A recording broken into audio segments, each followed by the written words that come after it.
এই পূর্ণিমার চাঁদ সাক্ষী থাক, আমি তোমাকে শুধু মা নয়, জীবনসঙ্গী হিসেবে চাই। গতকাল পূর্ণিমা ছিল। ছাদে গিয়েছিলাম কাপড় নামাতে। চাঁদের আলো সারা ছাদ রূপালী হয়ে আছে। ছেলে হঠাৎ ছাদে উঠে এল। মা, কি সুন্দর চাঁদ! হ্যাঁ, খুবই সুন্দর গু। দুজনেই চাঁদের দিকে তাকিয়ে দাঁড়ালাম। হঠাৎ ছেলে আমার পাশে এসে দাঁড়িয়ে বলল, মা, এই চাঁদের আলো তোমাকে আরও সুন্দর লাগছে গু। আমি হাসলাম। বাজে কথা বলিস না গি। না মা, আমি সত্য বলছি। তুমি জানো, আমি প্রতি পূর্ণিমার রাতে ছাদে এসে চাঁদের কাছে একটা ইচ্ছা প্রকাশ করি গি। কি ইচ্ছা? ছেলে আমার হাত ধরল। ইচ্ছা করি তুমি আমার স্ত্রী হও। এই পূর্ণিমার চাঁদের মতো পূর্ণ হোক আমাদের জীবন। আমার হাত তার হাত থেকে ছাড়ানোর চেষ্টা করলাম। কিন্তু সে আরও শক্ত করে ধরল। মা, আমি জানি এটা অস্বাভাবিক। কিন্তু এই চাঁদ সাক্ষী, আমি তোমাকে একজন পুরুষের মতো ভালোবাসি। চাঁদের আলো আমার মুখে পড়ছিল। ছেলের চোখেও সেই আলোর প্রতিফলন। আমি তোমাকে বিয়ে করতে চাই। আমরা এই বাড়ি ছেড়ে অন্য কোথাও চলে যাব। নতুন নাম নিয়ে, নতুন পরিচয় নিয়ে। কি তুই কি বলছিস জানিস? আমি জানি মা। কিন্তু ভালোবাসায় কোনো বাধা মানে না। এই চাঁদের মতো আমাদের ভালোবাসাও পূর্ণতা পাবে গি। রাতের হাওয়া আমার শাড়ি উড়িয়ে দিচ্ছিল। ছেলের কথা আমার কানে বাজছিল। চাঁদ দেখে আর ভালো লাগছিল না। ছাদ থেকে নেমে গেলাম। এই গল্পটি সম্পূর্ণ শুনলে আপনাদের পানি অটোমেটিক বের হয়ে যাবে, সো যত দ্রুত সম্ভব হাতের কাছে টিস্যু নিয়ে বসে পড়ুন। বিছানার চাদর যেন নষ্ট না হয় সেটা সম্পূর্ণ খেয়াল রাখার অনুরোধ জানিয়ে গল্পটি এখন শুরু করব। তার আগে সর্বশেষ অনুরোধ, দয়া করে এমন পানি বের করার গল্প নিয়মিত শুনতে আমাদের চ্যানেলটি সকলেই সাবস্ক্রাইব করুন। ধন্যবাদ। হ্যালো বন্ধুরা, আমার নাম মালবিকা সেন। আমার বয়স ৩৯ বছর। আমার স্বামীর নাম সুদীপ সেন, বয়স ৫১ বছর। আমাদের ২ সন্তান, তানভি আর শায়েন। তানভি ২১ বছর বয়সী, ইউনিভার্সিটিতে পড়ে। শায়েন ১৪ বছর বয়সী, হাই স্কুলে যায়। আমাদের পরিবারের সাথে যে ঘটনা ঘটেছিল তা এতটাই বিচিত্র যে আজও মনে হয় যেন স্বপ্ন দেখছিলাম। কিন্তু না, সব সত্যি। প্রতিটি মুহূর্ত, প্রতিটি কথা, প্রতিটি অভিজ্ঞতা একদম বাস্তব। আর সেই ঘটনার শুরু হয়েছিল গত বছরের সেই পূর্ণিমার রাতে। সেদিন রাতে আমি ছাদে কাপড় নামাতে গিয়েছিলাম। চাঁদের আলো এতটাই উজ্জ্বল ছিল যে মনে হচ্ছিল দিনের আলো। হঠাৎ তানভি ছাদে উঠে এল। সে আমার বড় মেয়ে, খুবই মেধাবী আর সুন্দরী। কিন্তু সেদিন তার আচরণে কিছু অদ্ভুত ছিল। মা, সে বলল, এই চাঁদটা কি সুন্দর। হ্যাঁ, খুবই সুন্দর আমি বললাম। তানভি আমার পাশে এসে দাঁড়াল। মা, তুমি জানো, আমি প্রতি পূর্ণিমার রাতে একটা বিশেষ ইচ্ছা করি। কি ইচ্ছা? আমি জিজ্ঞেস করলাম। ইচ্ছা করি যে গি। সে থেমে গেল। তারপর হঠাৎ আমার হাত ধরে বলল, মা, আমি চাই আমরা দুজন এই চাঁদের নিচে একসাথে নতুন জীবন শুরু করি গি। আমি একটু অবাক হলাম। মানে? মা, আমি জানি এটা অস্বাভাবিক শোনাবে। কিন্তু এই চাঁদ সাক্ষী, আমি তোমাকে শুধু মা হিসেবে নয়, আরও বেশি কিছু হিসেবে ভালোবাসি গু। আমার মাথা ঘুরতে লাগল। তুই কি বলছিস তানভি? মা, আমি বলছি যে আমি তোমার সাথে জীবন কাটাতে চাই। আমরা এই বাড়ি ছেড়ে অন্য কোথাও চলে যাব। নতুন নাম নিয়ে, নতুন পরিচয় নিয়ে। কি? তার কথা শুনে আমার গা ছমছম করতে লাগল। কিন্তু হঠাৎ আমি লক্ষ্য করলাম তানভীর চোখে কোনো কামনা বা অদ্ভুত আবেগ নেই। বরং তার চোখে ছিল গভীর দুশ্চিন্তা।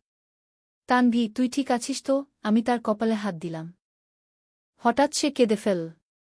মা, আমি পারছি না। আমি এই কথাগুলো বলতে চাইছি না। কিন্তু মনে হচ্ছে কেউ যেন আমার মুখ দিয়ে বলিয়ে নিচ্ছে গিয়ে। আমি বুঝতে পারলাম কিছু একটা গোলমাল হচ্ছে। কি হয়েছে তানভি? সব খুলে বলু। মা, গত সপ্তাহ থেকে আমার খুব অদ্ভুত অদ্ভুত স্বপ্ন হচ্ছে। স্বপ্নে দেখি যে আমি তোমার সাথে এরকম কথা বলছি। আর আজ রাতে মনে হচ্ছে সেই স্বপ্নই বাস্তব হয়ে গেছে গিউ। আমি তানভিকে শক্ত করে জড়িয়ে ধরলাম। কিছু হবে না মা। আমরা ডাক্তার দেখাবো। কিন্তু পরের দিন সকালে আরও অদ্ভুত ঘটনা ঘটল। শায়েন, আমার ছোট ছেলে, আমার কাছে এসে বলল, মা, আমি গতরাতে তানভি দিদির সাথে তোমার কথাবার্তা শুনেছি। আমি চমকে গেলাম। তুই কোথা ছিলি? আমি ছাদে উঠেছিলাম চুপচাপ। কিন্তু মা, সবচেয়ে অদ্ভুত ব্যাপার হলো, আমিও গতকাল রাতে একই রকম স্বপ্ন দেখেছি গিয়ে। কি স্বপ্ন? স্বপ্নে দেখলাম যে আমিও তোমার সাথে এরকম কথা বলছি। আর মনে হচ্ছিল যেন কেউ আমার মুখ দিয়ে কথা বলিয়ে নিচ্ছে গি। এবার আমার সত্যিই ভয় লাগল। 2 সন্তানের একই রকম অভিজ্ঞতা? এটা নিশ্চয়ই কোনো কাকতালীয় ঘটনা নয়। সেদিন সন্ধ্যায় সুদীপ অফিস থেকে ফিরে এল। আমি তাকে সব বললাম। সুদীপ প্রথমে বিশ্বাস করল না। কিন্তু যখন তানভি আর শায়েন নিজেরাই সব কিছু খুলে বলল, তখন সেও চিন্তিত হয়ে পড়ল। আমরা ডাক্তার দেখাব, সুদীপ বলল। কিন্তু পরের দিন সকালে আরও অবিশ্বাস্য ঘটনা ঘটল। সুদীপ নিজেই আমার কাছে এসে বলল, মালবিকা, আমারও একই রকম স্বপ্ন হয়েছে রাতে গু। কি বলছিস? আমি স্বপ্নে দেখলাম যে আমি তোমার সাথে অদ্ভুত সব কথা বলছি। আর মনে হচ্ছিল যেন আমার চেতনা নেই, কেউ আমাকে দিয়ে কথা বলিয়ে নিচ্ছে গিয়ে। এবার আমি সত্যিই আতঙ্কিত হয়ে গেলাম। পুরো পরিবারের একই অভিজ্ঞতা। এটা কি হচ্ছে? সেদিনই আমরা একজন মনোবিদের কাছে গেলাম। ডাক্তার সব শুনে বললেন, এটি একটি অস্থায়ী মানসিক সমস্যা হতে পারে। কিন্তু পুরো পরিবারের একসাথে এরকম হওয়া খুবই বিরল। তিনি কিছু টেস্ট করালেন আর ওষুধ দিলেন। কিন্তু কোনো উন্নতি হল না। বরং পরের কয়েক রাতে আরও অদ্ভুত স্বপ্ন আসতে লাগল। একদিন সকালে তানভি আমার কাছে এসে বলল, মা, আমি মনে করি এটা কোনো প্রাকৃতিক সমস্যা নয় গে। মানে? আমি ইন্টারনেটে সার্চ করেছি। এরকম ঘটনার কিছু উল্লেখ পেয়েছি। সেখানে বলা আছে যে কোনো অতিপ্রাকৃত শক্তি মানুষের মনে প্রভাব ফেলতে পারে গি। কি বাজে কথা, সুদীপ বলল। কিন্তু শায়েন বলল, বাবা, আমি গতকাল রাতে স্বপ্নে একটা কালো ছায়া দেখেছি। সেই ছায়া আমাদের সবার চারপাশে ঘুরছিল। তানভিও বলল, হ্যাঁ, আমিও একই ছায়া দেখেছি। সুদীপ এবং আমিও স্বীকার করলাম যে আমরাও সেই ছায়া দেখেছি। এবার আমরা একজন পুরোহিতের কাছে গেলাম। তিনি আমাদের বাড়িতে এসে কিছু অনুষ্ঠান করলেন। কিন্তু কোনো ফল হল না। তারপর একদিন আমাদের প্রতিবেশী শ্যামলা আন্টি এসে বললেন, মালবিকা, তোমাদের বাড়িতে রাতের বেলা অদ্ভুত আওয়াজ শুনি গি। কি রকম আওয়াজ? মনে হয় যেন কেউ কাঁদছে। আর কখনো কখনো মনে হয় যেন কেউ গুনগুন করে গান গাইছে গি। আমরা কিন্তু কোনো আওয়াজ শুনিনি। এটা আরও রহস্যজনক। সেই রাতে আমি সবাইকে বললাম, আজ আমরা সবাই একসাথে বসে থাকব। দেখি কি হয়। রাত 10টার সময় আমরা 4 জনই ড্রয়িং রুমে বসলাম। হঠাৎ একটা ঠান্ডা হাওয়া বইতে শুরু করল। জানালা দরজা সব বন্ধ ছিল। তারপর সবার আগে শায়েনের চোখ ভারী হয়ে এল। সে যেন ঘুমিয়ে পড়ল, কিন্তু চোখ খোলা থাকল। শায়েন, আমি ডাকলাম। কিন্তু শায়েন আমার দিকে তাকিয়ে একটা অদ্ভুত গলায় বলল, আমি শায়েন নই। আমাদের 3 জনের গা ছমছম করে উঠল। তুমি কে? সুদীপ জিজ্ঞেস করল। আমি এই বাড়ির আগের মালিক। আমার নাম নীলকান্ত। তানভি কাঁপতে কাঁপতে বলল, আপনি কি চান? আমি মরে গিয়েছিলাম 50 বছর আগে। কিন্তু আমার আত্মা এই বাড়িতে আটকে আছে। আমি চাই তোমরা আমার কবর খুঁজে বের করো আর আমার শেষকৃত্য সঠিকভাবে সম্পন্ন করো। আপনার কবর কোথায়? আমি জিজ্ঞেস করলাম।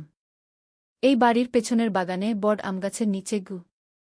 হঠাৎ শায়েনের চোখ বন্ধ হয়ে গেল আর সে মাটিতে পড়ে গেল। আমরা তাকে কোলে নিয়ে বিছানায় শুইয়ে দিলাম। পরের দিন সকালে শায়েন জেগে উঠে বলল যে সে কিছুই মনে নেই। আমরা পেছনের বাগানে গিয়ে আমগাছের নিচে খনন করলাম। সত্যিই সেখানে পুরনো কিছু হাড়গোড় পেলাম। আমরা সেই হাড়গোড় নিয়ে শ্মশানে গিয়ে সঠিকভাবে দাহ করলাম। পুরোহিতের মাধ্যমে সব রকম অনুষ্ঠান করলাম। সেই রাত থেকে আমাদের আর কোনো অদ্ভুত স্বপ্ন হয় না। সবকিছু স্বাভাবিক হয়ে গেল। কিন্তু গল্প এখানেই শেষ নয়। একটা মাস পরে আমাদের বাড়িতে একজন বৃদ্ধ লোক এসে হাজির হল। আমি নীলকান্তের ছেলে, সে বলল। আমার নাম বিমল। আমি জানতে পেরেছি যে আপনারা আমার বাবার আত্মার শান্তির জন্য কাজ করেছেন গু। আমরা সব কিছু খুলে বললাম। বিমল কেঁদে ফেলল। আমার বাবা হঠাৎ মারা গিয়েছিলেন। তখন আমি খুব ছোট ছিলাম। আমার মা পাগল হয়ে গিয়েছিল। আমরা এই বাড়ি বিক্রি করে দিয়ে অন্য জায়গা চলে গিয়েছিলাম। কিন্তু বাবার শেষকৃত্য ঠিকমতো হয়নি গিয়ে। সে একটা পুরনো ব্যাগ থেকে কিছু কাগজপত্র বের করল। এগুলো আমার বাবার। এগুলো আপনাদের কাছে রাখি। আপনারা আমার বাবার চেয়ে ভালো যত্ন নিয়েছেন গু। আমরা সেই কাগজপত্র দেখলাম। সেখানে নীলকান্তের অনেক ছবি, তার জীবনের নানা স্মৃতি ছিল। বিমল চলে যাওয়ার পর আমরা অনুভব করলাম যে আমাদের বাড়িতে একটা শান্তি নেমে এসেছে। মনে হচ্ছিল যেন নীলকান্তের আত্মা সত্যিই শান্তি পেয়েছে। কিন্তু আরও অবাক করার মতো ঘটনা ঘটল কয়েকদিন পর। তানভি একদিন আমাকে বলল, মা, আমি গতকাল রাতে একটা সুন্দর স্বপ্ন দেখেছি। কি স্বপ্ন? দেখলাম যে একজন বৃদ্ধ লোক আমাদের ধন্যবাদ জানাচ্ছেন। তিনি বলছিলেন যে তিনি এখন শান্তিতে আছেন। সায়নও বলল, আমিও একই স্বপ্ন দেখেছি। সুদীপ আর আমিও স্বীকার করলাম যে আমরাও সেই স্বপ্ন দেখেছি। এইভাবে আমাদের পরিবারের সাথে যে অদ্ভুত ঘটনা ঘটেছিল তার একটা সুন্দর সমাপতি হয়েছিল। কিন্তু এরপরেও আরও কিছু রহস্যজনক ঘটনা ঘটেছিল। একদিন আমাদের বাগানে নতুন একটা গাছ গজিয়ে উঠল। সেই গাছে অদ্ভুত রকমের ফুল ফুটত। স্থানীয় বাগানবিদরা বললেন যে এরকম গাছ তারা কখনো দেখেনি। এই গাছের ফুল থেকে একটা মিষ্টি সুগন্ধ বের হতো যা মনে শান্তি আনত। আমরা বুঝতে পারলাম যে এটা নীলকান্তের আশীর্বাদ। যেই বাগানে তার দেহাবশেষ ছিল সেখানে এখন একটা পবিত্র গাছ জন্মেছে। আরও একটা অদ্ভুত ঘটনা হল যে আমাদের বাড়িতে এখন অনেক পাখি আসে। বিশেষ করে রাতে পেঁচারা এসে সেই গাছের ডালে বসে। কিন্তু এরা কোনো অশুভ লক্ষণ নয়, বরং একটা শান্তির পরিবেশ তৈরি করে। প্রতিবেশীরাও বলেন যে আমাদের বাড়ি থেকে এখন একটা ইতিবাচক শক্তি ছড়িয়ে যায়। যারা আমাদের বাড়িতে আসেন তারা সবাই বলেন যে এখানে মন শান্ত হয়ে যায়। নীলকান্তের ছেলে বিমল মাঝে মাঝে আমাদের কাছে আসেন। তিনি বলেন যে তার বাবার আত্মা শান্তি পাওয়ার পর তার নিজের জীবনেও অনেক ইতিবাচক পরিবর্তন এসেছে। এইভাবে একটা অতিপ্রাকৃত ঘটনার মাধ্যমে আমাদের পরিবার একটা অদ্ভুত অভিজ্ঞতার মধ্য দিয়ে গিয়েছিল। কিন্তু সেই অভিজ্ঞতা আমাদের আরও কাছে নিয়ে এসেছে এবং আমাদের জীবনে নতুন মাত্রা যোগ করেছে। আজও যখন পূর্ণিমার রাতে ছাদে যাই তখন মনে হয় যেন নীলকান্তের আত্মা আমাদের পাশে আছেন। কিন্তু এবার সেটা ভীতিকর নয়, বরং একটা সুরক্ষার অনুভূতি। তানভি এখন ইউনিভার্সিটিতে মনোবিজ্ঞান নিয়ে পড়াশোনা করছে। সে বলে যে এই অভিজ্ঞতা তাকে মানুষের মনের গভীর রহস্য বুঝতে সাহায্য করেছে। সায়নও এখন আরও বেশি পরিণত হয়েছে। সে বলে যে এই ঘটনার পর থেকে সে মৃত্যুকে আর ভয় পায় না, বরং মনে করে যে মৃত্যুর পরও আত্মার অস্তিত্ব থাকে। সুদীপ এখন আরও বেশি ধার্মিক হয়েছে। সে বলে যে এই অভিজ্ঞতা তাকে বুঝিয়েছে যে আমাদের দৃশ্যমান জগতের বাইরেও অনেক কিছু আছে। আর আমি এখন আরও বেশি সহানুভূতিশীল হয়েছি। যখনই কেউ আমার কাছে কোনো অদ্ভুত অভিজ্ঞতার কথা বলে আমি তাদের বিশ্বাস করি। কারণ আমি জানি যে এই পৃথিবীতে অনেক কিছুই আছে যা আমাদের সাধারণ জ্ঞানের বাইরে। একদিন আমাদের প্রতিবেশী রমা আন্টি এসে বললেন, মালবিকা, তোমাদের বাড়ির সামনে দিয়ে হেঁটে যাওয়ার সময় আমার মনে হয় যেন কেউ আমাকে আশীর্বাদ করছে। আমি হেসে বললাম, হয়তো নীলকান্ত কাকু আপনাকে আশীর্বাদ করছেন। রমা আন্টি অবাক হয়ে বললেন, নীলকান্ত? কে সে? আমি তাকে পুরো গল্প বললাম। শুনে রমা আন্টি বললেন, আরে, আমার দাদি আমাকে নীলকান্তের কথা বলেছিলেন। তিনি নাকি খুব ভালো মানুষ ছিলেন, সবসময় মানুষকে সাহায্য করতেন। এইভাবে আমরা জানতে পারলাম যে নীলকান্ত সত্যিই একজন খুব ভালো মানুষ ছিলেন। তার মৃত্যুর পরও তিনি চেয়েছিলেন মানুষের মঙ্গল। আরও একটা মজার ঘটনা হল যে আমাদের বাড়িতে এখন অনেক বেশি অতিথি আসেন। সবাই বলেন যে এই বাড়িতে এসে তারা খুব ভালো লাগে। একদিন তানভীর এক বন্ধু আমাদের বাড়িতে এল। সে বলল, আন্টি, আপনাদের বাড়িতে একটা অদ্ভুত শান্তি আছে। মনে হচ্ছে যেন কোনো পবিত্র জায়গায় এসেছি। আমি তাকেও পুরো গল্প বললাম। সে খুব আগ্রহ নিয়ে শুনল আর বলল যে সেও এরকম অভিজ্ঞতার কথা শুনেছে। সেই রাতে সেই মেয়েটি আমাদের বাড়িতে থেকে গেল। পরের দিন সকালে সে বলল, আন্টি, আমি গতকাল রাতে খুব সুন্দর স্বপ্ন দেখেছি। দেখলাম যে একজন বৃদ্ধ লোক আমাকে আশীর্বাদ করছেন। এটা শুনে আমরা সবাই অবাক হলাম। নীলকান্তের আত্মা শুধু আমাদের পরিবারের সদস্যদের সাথেই যোগাযোগ করেন না, যারা আমাদের বাড়িতে আসেন তাদের সাথেও। কয়েকদিন পর আরও একটা অদ্ভুত ঘটনা ঘটল। সায়নের স্কুলের এক শিক্ষক আমাদের বাড়িতে এসে বললেন, আপনার ছেলে সায়নের মধ্যে হঠাৎ অনেক পরিবর্তন এসেছে। সে এখন অনেক বেশি মানবিক আর সহানুভূতিশীল হয়েছে। আমি বুঝতে পারলাম যে নীলকান্তের আত্মার সান্নিধ্য আমাদের সবার মধ্যে ইতিবাচক পরিবর্তন এনেছে। তানভীর ইউনিভার্সিটির প্রফেসররাও বলেছেন যে তানভী এখন আরও গভীরভাবে চিন্তা করে আর তার লেখাপড়ায় একটা আধ্যাত্মিক মাত্রা এসেছে। সুদীপের অফিসের সহকর্মীরাও লক্ষ্য করেছেন যে সুদীপ এখন আরও ধৈর্যশীল আর বুদ্ধিমান হয়েছে। একদিন আমি ভাবলাম, এই অভিজ্ঞতা শুধু আমাদের বাড়িতেই সীমাবদ্ধ রাখা ঠিক নয়। অন্য মানুষরাও এই গল্প শুনে কিছু শিখতে পারবে। তাই আমি একটি স্থানীয় পত্রিকায় এই গল্প পাঠালাম। পত্রিকায় ছাপা হওয়ার পর অনেক মানুষ আমাদের কাছে এসে তাদের অনুরূপ অভিজ্ঞতার কথা বলেছে। একজন বৃদ্ধা মহিলা এসে বলেছেন যে তার বাড়িতেও এরকম ঘটনা ঘটেছিল, কিন্তু তারা ভয় পেয়ে কিছু করেনি। আমাদের গল্প শোনার পর তারাও সেই আত্মার শান্তির জন্য প্রয়োজনীয় কাজ করেছে। আরেকজন যুবক এসে বলেছে যে তার পরিবারেও অনুরূপ অদ্ভুত স্বপ্ন আসছিল। আমাদের পরামর্শ মতো তারাও একজন পুরোহিতের সাহায্য নিয়েছে এবং সমস্যার সমাধান পেয়েছে। এইভাবে আমাদের অভিজ্ঞতা অন্য অনেক পরিবারের সমস্যা সমাধানে কাজে লেগেছে। কিন্তু সবচেয়ে অবাক করার মতো ঘটনা ঘটেছিল গত মাসে। আমাদের বাড়িতে একজন সাদুল্লাহ নামে এক বৃদ্ধ এসে হাজির হয়েছিলেন। তিনি বলেছেন যে তিনি একজন আধ্যাত্মিক গবেষক। আমি শুনেছি যে আপনাদের বাড়িতে একটা অতিপ্রাকৃত ঘটনা ঘটেছে, তিনি বলেছেন। আমরা তাকে পুরো গল্প বলেছি। শুনে তিনি বলেছেন, এটা খুবই বিরল একটা ঘটনা। সাধারণত আটকে পড়া আত্মারা মানুষের ক্ষতি করে, কিন্তু নীলকান্তের আত্মা আপনাদের সাহায্য চেয়েছে, ক্ষতি করেনি গিয়ে। তিনি আমাদের বাগানের সেই বিশেষ গাছটি দেখে বলেছেন, এটা একটা পবিত্র গাছ। এরকম গাছ শুধুমাত্র সেইসব জায়গা জন্মায় যেখানে কোনো পুণ্য আত্মার উপস্থিতি আছে গি। সাদুল্লাহ সাহেব আমাদের বাড়িতে একটা রাত কাটিয়েছেন। পরের দিন সকালে তিনি বলেছেন, আমি রাতে নীলকান্তের সাথে কথা বলেছি গু। আমরা সবাই চমকে গিয়েছি। তিনি বলেছেন যে আপনারা তার প্রতি যে দয়া দেখিয়েছেন সেজন্য তিনি আপনাদের পরিবারকে সবসময় রক্ষা করবেন গু। সাদুল্লাহ সাহেব আরও বলেছেন, নীলকান্ত এখন আর এই পৃথিবীতে আটকে নেই। তিনি উচ্চতর লোকে গিয়েছেন, কিন্তু আপনাদের প্রতি কৃতজ্ঞতার কারণে তিনি মাঝে মাঝে আপনাদের পাশে থাকেন গু। এই কথা শুনে আমাদের মন ভরে গিয়েছে। আমরা বুঝতে পেরেছি যে আমাদের ছোট্ট সাহায্য একটা আত্মার মুক্তি এনে দিয়েছে। আজও যখন রাতে আমাদের বাড়িতে কোনো সমস্যা হয়, তখন মনে হয় যেন কোনো অদৃশ্য শক্তি আমাদের সাহায্য করে। হয়তো সেটা নীলকান্তের আশীর্বাদ। এই পুরো অভিজ্ঞতা আমাদের জীবনে নতুন অর্থ এনে দিয়েছে। আমরা এখন জানি যে মৃত্যু জীবনের শেষ নয়, বরং নতুন শুরু। আর যদি আমরা একে অপরের প্রতি দয়াশীল থাকি, তাহলে সেই দয়া মৃত্যুর পরেও আমাদের সাথে থাকে। নীলকান্তের গল্প এখন আমাদের এলাকায় একটা কিংবদন্তি হয়ে গেছে। অনেক মানুষ আমাদের বাড়ির সামনে দিয়ে হেঁটে যাওয়ার সময় মনে মনে নীলকান্তের কাছে প্রার্থনা করে। আর আমাদের বাগানের সেই বিশেষ গাছটি এখন এলাকার একটা দর্শনীয় স্থান। অনেকেই এসে সেই গাছের নিচে বসে মেডিটেশন করে। তানভি বলেছে যে সে বড় হয়ে এই অভিজ্ঞতা নিয়ে একটা বই লিখবে। শায়নও বলেছে যে সে এই গল্প তার বন্ধুদের বলে যাতে তারাও কিছু শিখতে পারে। সুদীপ এখন মাঝে মাঝে তার অফিসের সহকর্মীদের এই গল্প বলে। সবাই খুব আগ্রহ নিয়ে শোনে। আর আমি এখন আরও বেশি মানুষের সেবা করার চেষ্টা করি। কারণ আমি জানি যে আমাদের ভালো কাজগুলো কখনো বৃথা যায় না। এই গল্পের মাধ্যমে আমি বুঝেছি যে জীবন আর মৃত্যু একে অপরের সাথে জড়িত।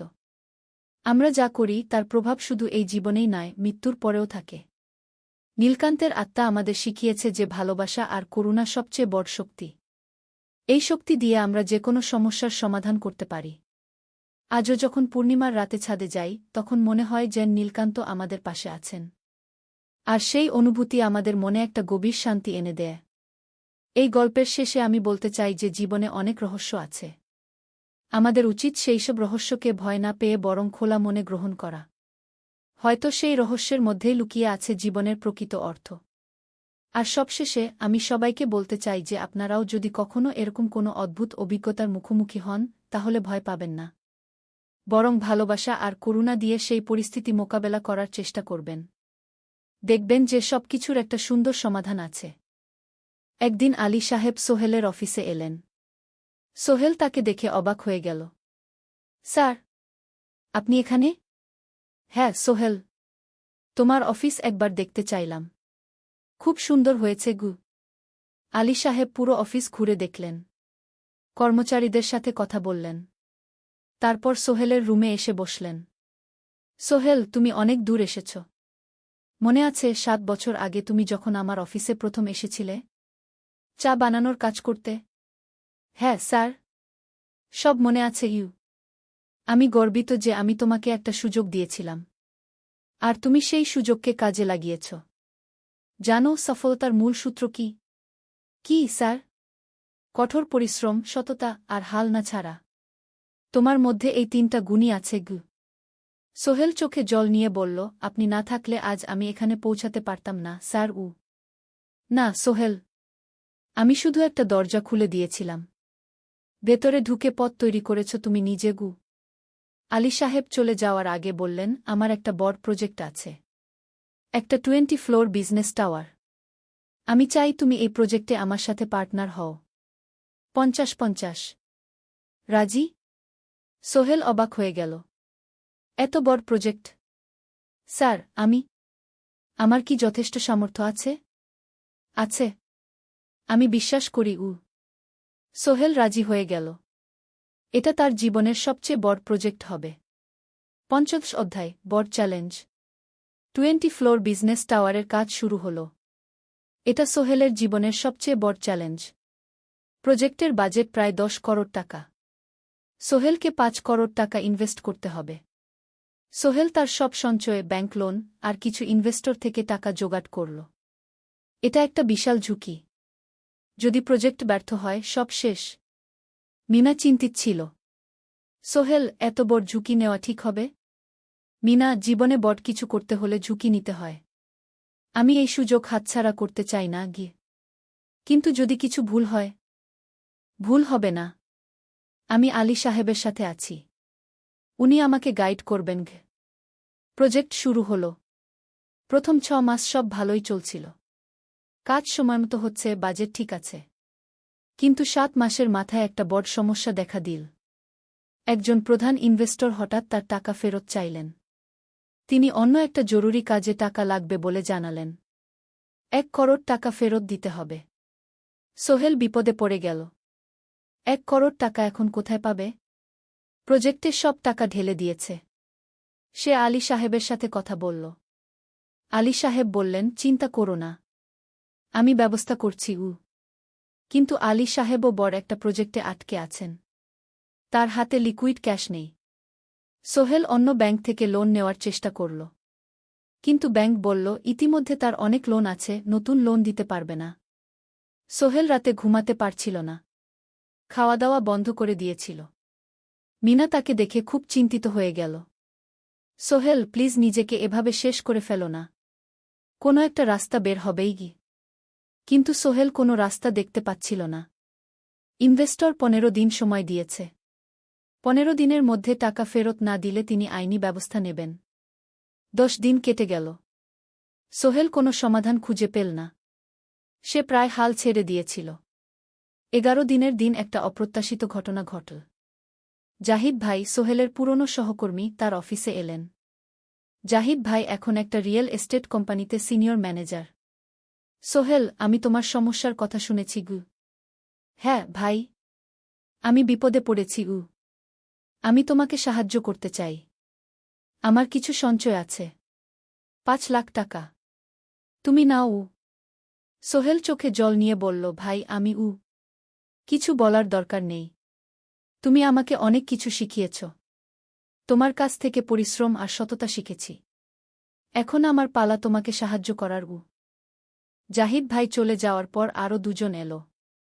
একজন সোহেলের পুরনো ক্লায়েন্ট, আরেকজন তার কর্মচারী। 2 জন মিলে আরও 8 লাখ টাকা দিল।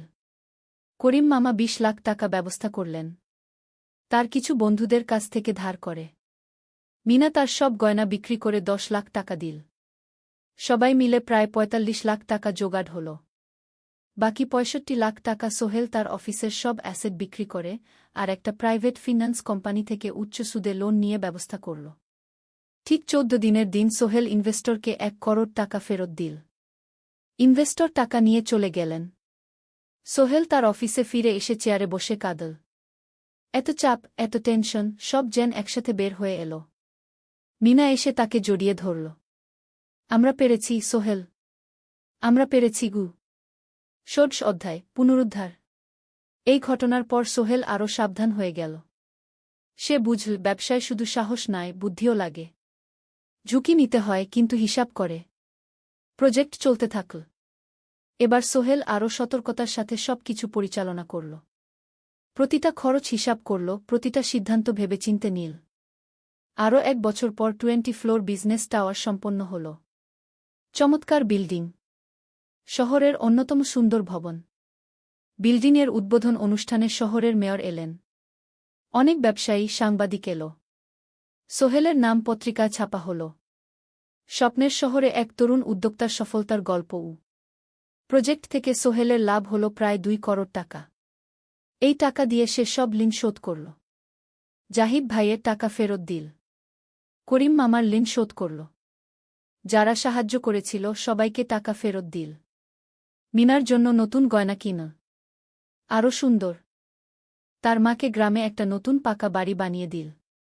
মা কাঁদতে কাঁদতে বললেন, তোর বাবা বেঁচে থাকলে কত খুশি হতো। তুই আমার সব স্বপ্ন পূরণ করেছিস গে। সোহেল নিজেদের জন্য একটা ফ্ল্যাট কিন। 4 রুমের ফ্ল্যাট, সমুদ্রের কাছে। এখন আর ভাড়া বাড়িতে থাকতে হয় না। 7ম অধ্যায়, প্রতিদান। সোহেল এখন একজন প্রতিষ্ঠিত উদ্যোক্তা। কিন্তু সে তার শেখ ভোলেনি। যে গ্রাম থেকে সে এসেছে, যারা তাকে সাহায্য করেছে, কাউকেই ভোলেনি। সে তার গ্রামে একটা স্কুল বানিয়ে দিল। সোহেল ফাউন্ডেশন স্কুল কু গরিব ছেলেমেয়েরা ফ্রিতে পড়তে পারবে। ভালো শিক্ষক নিযোগ দিল। ভালো পড়াশোনার ব্যবস্থা করল। শহরে একটা ফ্রি মেডিকেল ক্লিনিক খুল। গরিব মানুষরা ফ্রিতে চিকিৎসা পাবে। প্রতি বছর 10 জন মেধাবী কিন্তু গরিব ছাত্রছাত্রীকে স্কলারশিপ দেওয়া শুরু করল। তারা বিনামূল্যে পড়াশোনা করতে পারবে। একদিন একটা টিভি চ্যানেল সোহেলের ইন্টারভিউ নিতে এলো। আপনার সফলতার গোপন সূত্র কি? সোহেল একটু ভেবে বলল, কঠোর পরিশ্রম, সততা আর হাল না ছাড়া। এই 3টা জিনিস যদি কারো মধ্যে থাকে, সে যে কোনো কিছু অর্জন করতে পারে।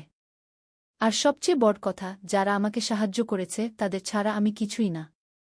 একা কেউ সফল হতে পারে না গি। আপনার পরবর্তী স্বপ্ন কি? আমি চাই আরও মানুষকে সাহায্য করতে। আমার মতো যারা গ্রাম থেকে শহরে আসে তাদের জন্য একটা ট্রেনিং সেন্টার খুলব। তারা সেখানে বিভিন্ন স্কিল শিখতে পারবে। চাকরি পাবে। নিজের পায়ে দাঁড়াতে পারবে। 8ম অধ্যায়, নতুন প্রজন্ম। আরও 5 বছর কেটে গেল। সোহেল এখন 45 বছরের। তার মেয়ে সারা এখন 9 বছরের। স্কুলে ক্লাস 4-এ পড়ে। খুব মেধাবী মেয়ে। একদিন সারা বাবাকে জিজ্ঞেস করল, বাবা, তুমি কিভাবে এত বড় হলে? আমার বন্ধুরা বলে তুমি একজন সফল মানুষ গো। সোহেল তাকে কোলে নিয়ে বসল। বাবা, তুমি জানো তোমার দাদু ছিলেন একজন স্কুল শিক্ষক। খুব সৎ মানুষ। কিন্তু আমরা গরিব ছিলাম। আমি রিকশা চালাতাম গো। রিকশা? সত্যি? হ্যাঁ। তারপর আমি এই শহরে এলাম। অনেক কষ্ট করেছি। কিন্তু হাল ছাড়িনি। মানুষ আমাকে সাহায্য করেছে। আর আমি কঠোর পরিশ্রম করেছি। বাবা, আমিও কি তোমার মতো হতে পারব? অবশ্যই পারবে বাবা। তবে মনে রেখো, সফলতা মানে শুধু টাকা পয়সা না। সফলতা মানে ভালো মানুষ হওয়া। অন্যদের সাহায্য করা। সৎ থাকা। সারা মাথা নাডল। আমি ভালো মানুষ হব বাবা। সোহেল তার মেয়েকে জড়িয়ে ধরল। মনে মনে ভাবল, তার জীবনের সব কষ্ট সার্থক হয়েছে। মিনা রান্নাঘর থেকে ডাকল, খাবার তৈরি। এসো। সোহেল সারাকে নিয়ে ডাইনিং টেবিলে গেল। ঋতু এসেছে। সে এখন বিয়ে করেছে, তার একটা ছেলে হয়েছে। সোহেলের মা মাঝে মাঝে চট্টগ্রামে বেড়াতে আসেন। আজও এসেছেন। সবাই মিলে খেতে বসল। হাসিগল্পে ভরা পরিবার। সোহেল তাকাল তার মায়ের দিকে, মিনার দিকে, সারার দিকে, ঋতুর দিকে। মনে হল, জীবনে আর কি চাই? খাওয়া শেষে সবাই বসে রইল। গল্প করছিল। হঠাৎ সোহেলের ফোন বাজল।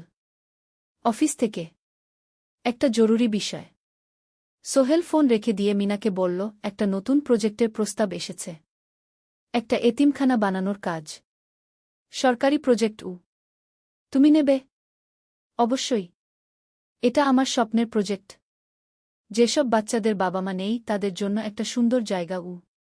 মিনা হাসল। তুমি কখনো বদলাও না। এখনো অন্যদের কথা ভাবো। এটাই তো জীবন মিনা। শুধু নিজের জন্য বাঁচলে কি হবে? 49 অধ্যায়, উত্তরাধিকার। 10 বছর আরও কেটে গেল। সোহেল এখন 55 বছরের। তার চুলে পাক ধরেছে। কিন্তু শক্তি এখনও আগের মতোই। সারা এখন 19 বছরের। সে বিশ্ববিদ্যালয়ে ইঞ্জিনিয়ারিং পড়ছে। সে চায় বাবার মতো কনস্ট্রাকশন ইন্ডাস্ট্রিতে কাজ করতে। একদিন সারা বাবাকে বলল, বাবা, আমি তোমার কোম্পানিতে কাজ করতে চাই। এখনও তো তোর পড়াশোনা বাকি। জানি, কিন্তু আমি এখন থেকেই শিখতে চাই। ছুটির দিনে তোমার সাথে সাইটে যেতে চাই। দেখতে চাই কিভাবে কাজ হয়। সোহেল খুশি হয়ে গেল। তার মেয়ে তার পথ অনুসরণ করতে চায়। ঠিক আছে, কিন্তু শর্ত হল তোকে সবকিছু নিজ থেকে শিখতে হবে। কোনো স্পেশাল ট্রিটমেন্ট পাবি না। আমি তো তাই চাই বাবাগু। সারা তার বাবার সাথে কাজ শিখতে শুরু করল। সে দেখল কিভাবে শ্রমিকরা কাজ করে, কিভাবে ম্যাটেরিয়াল বাছাই করতে হয়, কিভাবে একটা প্রজেক্ট ম্যানেজ করতে হয়। সোহেল তাকে কোনো সহজ পথ দিল না। সারাকেও সবার মতো কষ্ট করতে হল। সাইটে রোদে দাঁড়িয়ে থাকতে হল। শ্রমিকদের সাথে কথা বলতে হল। কিন্তু সারা হাল ছাড়ল না। সে তার বাবার মেয়ে। পরিশ্রম করতে জানে। 3 বছর পর সারা গ্রাজুয়েট হল। সে সোহেলের কোম্পানিতে জুনিয়র প্রজেক্ট ম্যানেজার হিসেবে যোগ দিল। সোহেল ধীরে ধীরে সারাকে বড় দায়িত্ব দিতে শুরু করল। সারা তার বাবার মতোই সৎ, পরিশ্রমী। 20 অধ্যায়, সমাপ্তি নয়, নতুন শুরু। আরও 5 বছর পর সোহেল এখন 60 বছরের। সে সিদ্ধান্ত নিল, এবার অবসর নেওয়ার সময় এসেছে। কোম্পানির দায়িত্ব সারাকে দেবে। একটা অনুষ্ঠান করা হল। সোহেল আনুষ্ঠানিকভাবে কোম্পানির চেয়ারম্যান পদ থেকে অবসর নিল। সারা হল নতুন ম্যানেজিং ডিরেক্টর। সোহেল তার বক্তব্যে বলল, আমি যখন এই শহরে এসেছিলাম আমার পকেটে ছিল মাত্র 5,000 টাকা। একটা ছোট্ট ব্যাগ। আর অনেক স্বপ্ন। আজ 40 বছর পর আমি পেছনে ফিরে তাকাই, দেখি একটা দীর্ঘ পথ। সেই পথে অনেক কষ্ট ছিল, অনেক বাধা ছিল। কিন্তু ছিল অনেক ভালোবাসাও। অনেক মানুষের সাহায্যও। আমি বিশ্বাস করি সফলতা একা আসে না। এটা আসে অনেক মানুষের সমর্থন, ভালোবাসা আর বিশ্বাস নিয়ে। আমি যা কিছু অর্জন করেছি তা আমার একার না। এটা আমার পরিবারের, আমার কর্মচারীদের, আমার বন্ধুদের, সবার। আজ আমি আমার মেয়ে সারার হাতে এই দায়িত্ব তুলে দিচ্ছি। আমি জানি সে আমার চেয়ে ভালো করবে। কারণ সে শিখেছে আমার ভুল থেকে, আমার অভিজ্ঞতা থেকে। অনুষ্ঠান শেষ হল। সবাই চলে গেল। সোহেল আর মিনা অফিসে একা দাঁড়িয়ে রইল। মিনা, মনে আছে আমরা প্রথম কখন দেখা হয়েছিলাম? হ্যাঁ, তোমার সেই ছোট্ট মুদি দোকানে। তুমি বিস্কুট কিনতে এসেছিলে। কে ভেবেছিল সেই দিন থেকে আমাদের এই পর্যস্বপ্নের শহর। প্রথম অধ্যায়, যাত্রা শুরু। সকাল 7টা বেজে গেছে। ঢাকার কমলাপুর রেলস্টেশনে মানুষের ভিড়। চারদিকে চা বিস্কুট বিক্রেতাদের চিৎকার, ট্রেনের হর্ন আর যাত্রীদের কোলাহল। এই বিশাল ভিড়ের মধ্যে একটা ছোট্ট ব্যাগ হাতে দাঁড়িয়ে আছে সোহেল। বয়স মাত্র 22। গায়ের রং শ্যামলা, চোখে স্বপ্নের ঝিলিক। ভাইজা, চট্টগ্রামের টিকিট আছে? সোহেল টিকিট কাউন্টারের সামনে দাঁড়িয়ে জিজ্ঞেস করল। আছে। 3 টাকা। কাউন্টারের লোকটা উত্তর দিল। সোহেল তার পকেট থেকে টাকা বের করল। মোট 5,000 টাকা। এই টাকা সে জমিয়েছে গত 3 বছরে রিকশা চালিয়ে। তার স্বপ্ন ছিল চট্টগ্রাম গিয়ে একটা ভালো চাকরি পাওয়া। গ্রামে আর থাকতে চায় না সে। বাবা মারা গেছেন 10 বছর আগে। মা আর ছোট বোন ঋতুকে নিয়ে সংসার চালাচ্ছিল রিকশা চালিয়ে। কিন্তু এভাবে তো আর সারা জীবন চলবে না। টিকিট কেটে সোহেল প্ল্যাটফর্মে এলো। ট্রেন ছাড়বে আর মাত্র 15 মিনিট পরে। সে একটা বেঞ্চে বসে পড়ল। ব্যাগটা বুকের কাছে চেপে ধরল। এই ব্যাগে আছে তার সব সম্পদ, কিছু কাপড়, একটা ছোট্ট ফটো ফ্রেমে বাবা মায়ের ছবি, আর কিছু টাকা। কোথায় যাচ্ছেন? পাশে বসা একজন বয়স্ক মানুষ জিজ্ঞেস করলেন। চট্টগ্রাম কাকা। চাকরি খুঁজতে যাচ্ছি। কে? সোহেল বিনয়ের সাথে উত্তর দিল। ভালো। তবে শহরে সাবধানে থাকবেন। শহর মানে অনেক সুযোগ, কিন্তু অনেক ফাঁদও আছে। বয়স্ক লোকটা বললেন। সোহেল মাথা নাড়ল। সে জানে শহরের জীবন সহজ না। কিন্তু তার কোনো বিকল্প নেই। গ্রামে রিকশা চালিয়ে মাসে 3,500 টাকা আয় হতো। তার মধ্যে সংসার চালাতে হতো, বোনের স্কুলের খরচ দিতে হতো, মায়ের ওষুধের খরচ দিতে হতো। কিছুই বাঁচত না। আর এই জীবন থেকে বেরোনোর একটাই পথ, শহরে গিয়ে ভালো কাজ খুঁজে নেওয়া। সোহেল মনে মনে ভাবল তার বাবার কথা। বাবা ছিলেন একজন স্কুল শিক্ষক। খুব সৎ মানুষ ছিলেন। সবসময় বলতেন, সোহেল, তুই লেখাপড়া শিখে বড় মানুষ হবি। আমাদের পরিবারে আর কেউ বড় চাকরি করেনি। তুই করবি কি? কিন্তু বাবা যখন মারা গেলেন তখন সোহেল মাত্র এসএসসি পরীক্ষা দিয়েছে। ফলাফল ভালো হয়েছিল, জিপিএ অর্ধচতু। কিন্তু বাবার মৃত্যুর পর আর পড়া হল না। পরিবারের দায়িত্ব নিতে হল। ট্রেন ছাড়ল। সোহেল জানালার পাশে বসে বাইরে তাকাল। ধানক্ষেত, নদী, ছোট ছোট গ্রাম, সব পেছনে ফেলে ট্রেন এগিয়ে চল। সোহেলের মনে হল সে যেন তার পুরনো জীবনটাকেও পেছনে ফেলে আসছে। ট্রেনে একজন হকার এসে চা বিক্রি করছিল। সোহেল একটা চা কিন। 10 টাকা। চা খেতে খেতে সে ভাবছিল চট্টগ্রাম পৌঁছে কি হবে। করিম মামা তাকে সাহায্য করবেন তো? চাকরি পাওয়া যাবে তো? করিম মামা আসলে সোহেলের খুব দূর সম্পর্কের মামা।